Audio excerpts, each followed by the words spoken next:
सध्या थंडीचं प्रमाण हे खूप वाढले आहे. हिवाळ्यातील थंड वातावरणामुळे त्वचेतील नैसर्गिक तेल हे कमी होतं. त्यामुळे त्वचा कोरडी होते व स्किनच्या समस्या वाढतात. हिवाळ्यात कॉमन होणारी त्वचेची समस्या म्हणजे त्वचेचा कोरडेपणा. त्वचेवर पांढऱ्या प्रकारचा एक थर तयार होतो. त्याला खाज येते, पुरळ येते, तेथील त्वचा लाल होते. ज्यांना जुने सोरायसिस व एक्झिमा सारखे आजार असतात त्यांचं प्रमाण देखील हिवाळ्यातच जास्त प्रमाणात वाढतं. तळहात किंवा तळपायाला भेगा येण्याचं प्रमाण देखील हिवाळ्यात वाढतं. तर या सर्व हिवाळ्यात होणाऱ्या समस्येसाठी होमिओपॅथीमध्ये उपचार हे अवेलेबल आहेत. हिवाळ्यात त्यासोबतच केसांची समस्या देखील वाढते. केसांच्या कोरडेपणामुळे हेअरफॉल वाढतो.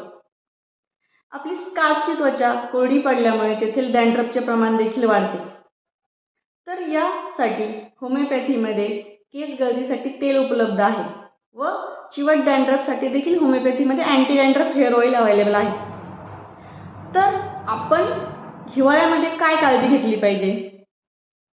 हिवाळ्यामध्ये शक्य असेल तर जास्त वेळ गरम पाण्याने आंघोळ करणं टाळावे. शक्य असेल तर कोमट पाण्याचा वापर करावा. आहारात स्निग्ध पदार्थांचं सेवन असावं. त्यामध्ये साजूक तूप असेल, जवस असेल किंवा तिळाचं प्रमाण खाण्यामध्ये वाढवावं. स्किन हायड्रेट राहण्यासाठी नॅचरली आपण पाण्याचं प्रमाण वाढवलं पाहिजे. पाणी हे तुम्ही सूप स्वरूपात किंवा गरम पेय स्वरूपात देखील पिऊ शकता. मॉइश्चरायझरचा वापर वाढवावा.